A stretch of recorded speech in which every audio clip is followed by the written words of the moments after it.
I'm sure you guys get you hear a lot about, I need to upgrade my spray. I need a better sprayer. Do I need to buy a new one? Thoughts? It's a great question. Right now with the exchange, a lot of guys are thinking, we've invested heavily in equipment over the last few years. Maybe it's time to make it last a little while now. So there's a lot of things you can actually do to increase the value of your sprayer or the performance of your sprayer without buying a new one. We tend to focus on the boom. Like, what would you do on the boom, Jason?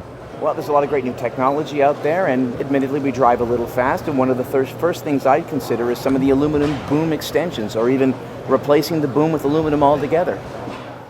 So you're trying to get more capacity by going wider?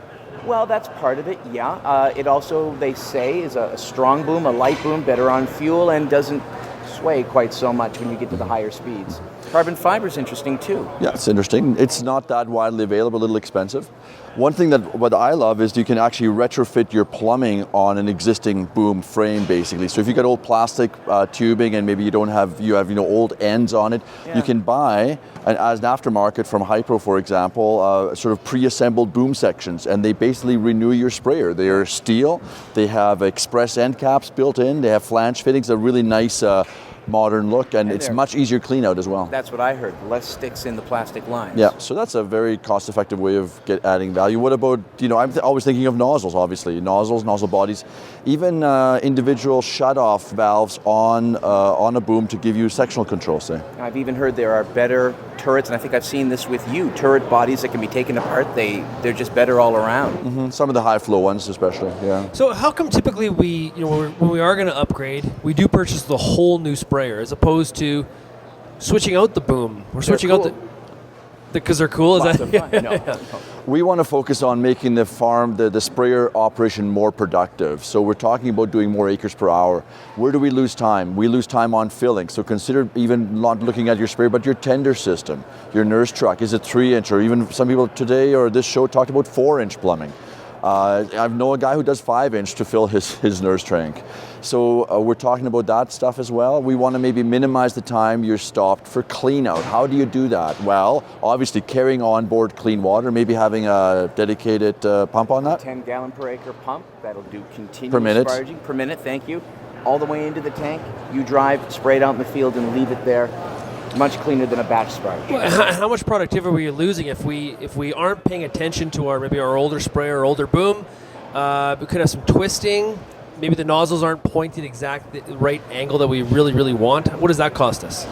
It costs us a bit of accuracy. It's an annoyance factor. It's harder to clean an old plastic boom. The plastic, the material sticks to plastic a lot more than it does to steel. So steel is superior for clean out. You're saving time by cleaning faster. You're saving time by not having to open end valves to bleed your material out or your air out. It does it automatically with an express end cap or some kind of an aspirator.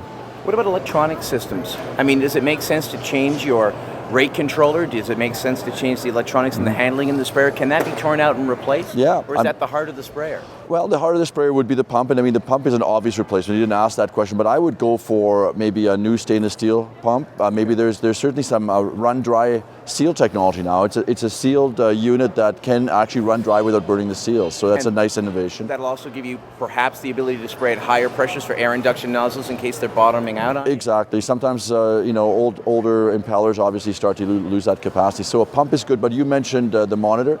Some of the older rogators and so forth, a little sluggish in their response.